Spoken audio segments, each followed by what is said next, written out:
Welcome to the only daily podcast focusing on compliance news of the day. Each morning, start your day with a cup of coffee and Tom Fox, the voice of compliance, to hear about 4 of the top compliance, corruption, or leadership stories you will need to start your day. The Daily Compliance News is a production of the Compliance Podcast Network. September 25, 2020, the TikTok continues to TikTok edition. First up, from the Washington Post, the Trump administration continues to gut the U.S. Postal Service, as now a PowerPoint detailing how they plan to eliminate mail service has surfaced. The Trump administration, the people who are gutting this probably don't realize, but they're engaged in criminal activity. And if there's a new administration, it could be significantly difficult for these Trump administration appointees who put their names to these PowerPoints to move forward.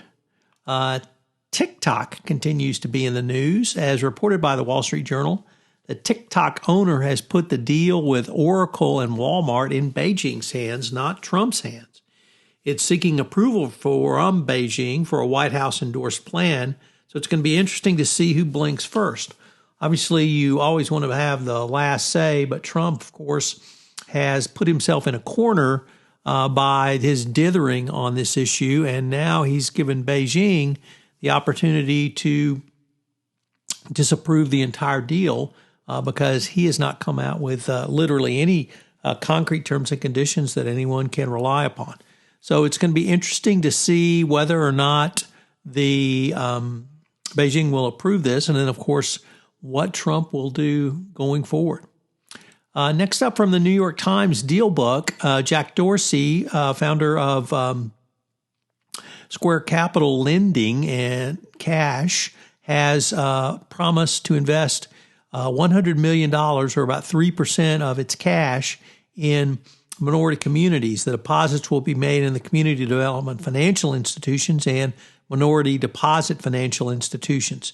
Much of this cash is supplied, of course, by Netflix.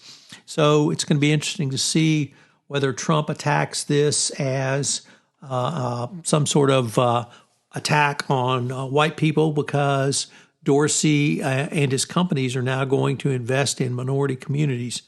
The reality is, if there's not economic reform, there'll never be any other type of reform, because you have to give people the economic opportunity to succeed. And that, of course, is the part that has not been present in the U.S. drive towards equality literally since the 60s with the passage of the Voting Rights Act.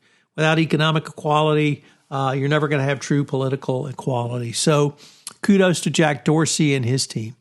And then finally, Nancy Pelosi unveils a Watergate-style anti-corruption reforms, of course, tailored for the most corrupt administration in the history of the U.S. presidency, the Trump administration. So obviously the proposal will be doomed in a divided Congress, as the Republicans will not take up anything that the House sends over, and indeed have killed every piece of legislation that's been sent over by the House.